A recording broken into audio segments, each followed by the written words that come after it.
Bom dia, eu ia gravar o vídeo no final do dia, mas peguei um engarrafamento tão forte que eu vou falar agora, gravar agora, vai no improviso. E eu gosto de falar com o meu coração cheio e esse é o momento. Eu fico um pouco triste com alguns casos que têm aparecido para mim. Primeiro estava na mídia, golpe do advogado, né? Então temos que estar atento. Mas tem aparecido alguns casos para mim onde o advogado cobra uns honorários num valor bom, razoável, às vezes mais caro até, ou bem mais caro talvez do que o meu ou o normal, e deixa cliente na mão. Isso tem me deixado tão triste, porque a pessoa está mexendo com vidas. E numa situação que é tão séria como criminal, tudo é sério, né? Mas criminal é muito sério. Você acaba deixando a pessoa abandonada lá no presídio. Como eu disse, o que aparece para mim são muitas situações de pessoas que eu acredito na inocência, que têm perspectiva, que têm motivos para que essa pessoa tenha uma pena muito leve ou seja absolvida. Não estou dizendo que o juiz concorda com o que eu estou falando, tá bom? É muito menos o promotor. Mas aparece casos que o advogado tem que dar a vida, tem que lutar, tem que fazer um trabalho humanizado, um trabalho artesanal. E esse é um dos casos que apareceu para mim esses dias. Foi um caso que há 1 ano e meio chegou até mim, mas um dos familiares preferiu acreditar no advogado que estava prometendo resultado. Sabe aquele advogado que fala o que você quer ouvir? Eu não estou aqui para falar mal da advocacia. Eu conheço muitos advogados honestos, respeitados, a maioria. Mas, como em toda profissão, tem os picaretas, né? Tem na área médica, que é um pente tão fino, né? Para chegar nesse nível de atender na medicina, e tem tanta gente fazendo besteira. Isso tem em todas as áreas, desde que o mundo é mundo. Mas, por exemplo, hoje, agora eu estou aqui me direcionando ao presídio. O caso de um jovem em que a advogada cobrou um valor bom, não fez seu trabalho direito, não deu uma assistência legal para a família, não dava retorno, a família ficou meio que vendida em relação ao processo, e por mais que buscasse um retorno dessa advogada para saber o que estava acontecendo, isso não acontecia. Mas um princípio que eu tenho: semanalmente a minha cliente vai saber do processo, ainda que não tenha tido nenhum andamento. Antes eu tinha um exagero de falar quase que diariamente, mas era um exagero que não cabe, até você ficar fazendo aquela pessoa remoer a situação e a dificuldade o tempo todo. Então, uma vez por semana, assim, ou quando tem um andamento no processo, tá de bom tamanho. E ainda mais na área criminal, o processo não fica parado tanto tempo assim. Esse é um ponto. Outro ponto, você estando em contato com a família, ela te dá elementos para você correr atrás também. É mais uma cabeça pensando, é uma pessoa que está vivendo aquela situação com muita intensidade. Então os familiares nos ajudam muito, trazendo aquele familiar sensato, né? Ele ajuda muito trazendo elementos, trazendo provas, ficando em cima do processo, que é o meu trabalho. Mas a cliente, quando ela é perspicaz, ela sempre traz um elemento novo para você, o cliente, né? Sempre. O próprio indiciado, mas quem mais a gente acaba tendo contato é com os familiares. Então não dá para você advogar e excluir a família. Tá, tudo bem, então você vai para outras áreas que não tem uma lide tão complexa. Não é à toa que o direito criminal ele é residual, é quando nenhuma outra área resolveu, acaba o direito criminal entrando em cena.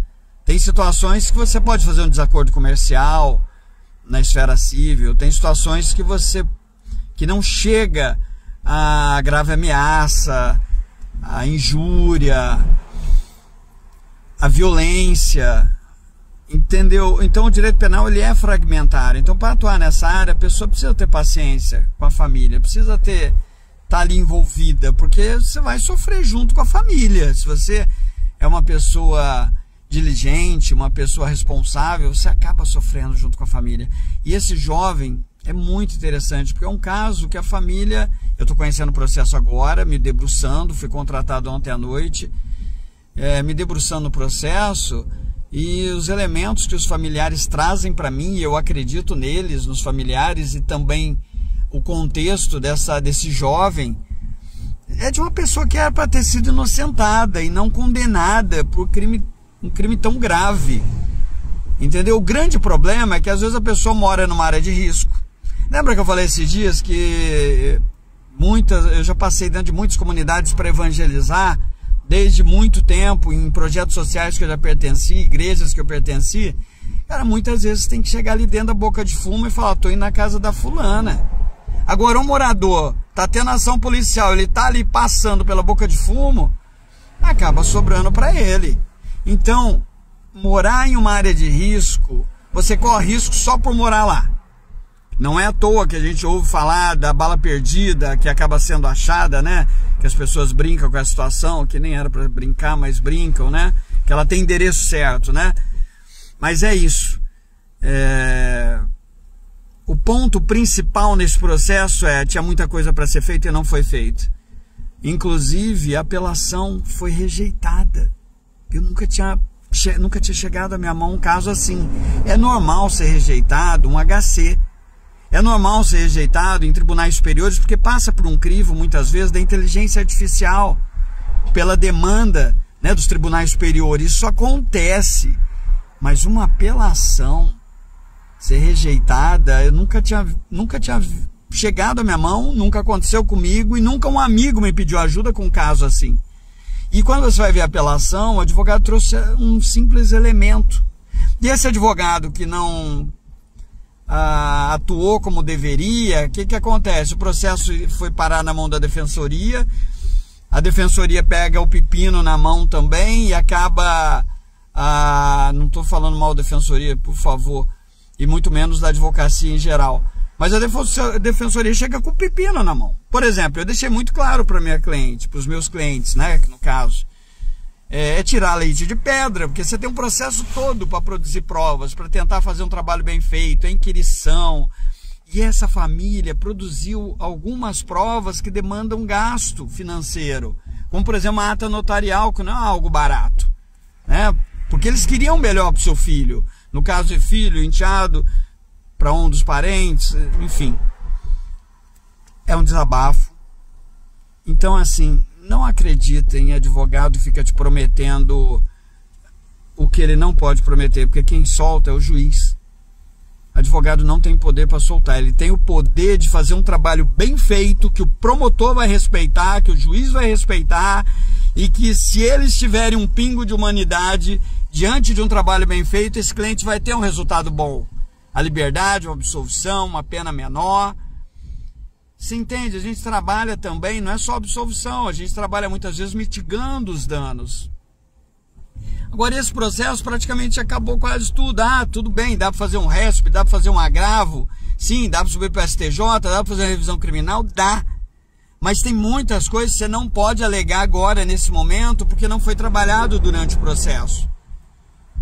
Então, a revisão criminal é certeza que eu vou fazer.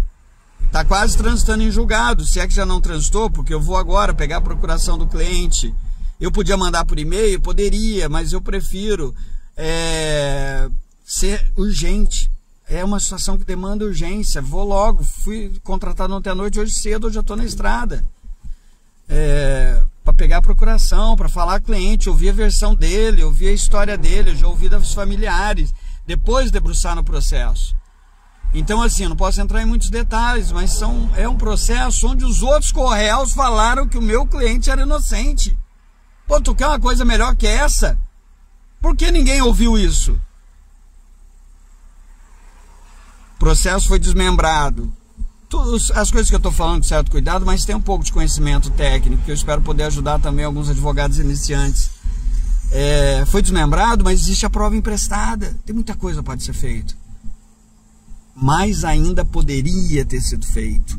Então, quando você for contratar um advogado, procura referências, procure indicação. Beijo grande a todos, fiquem com Deus e até o próximo vídeo. Compartilhe, curta. Eu nunca peço para compartilhar ou para curtir. Pela primeira vez na vida eu acho que estou pedindo. Mas é isso. A gente vive das redes sociais hoje em dia, né? Beijo. Fiquem com Deus.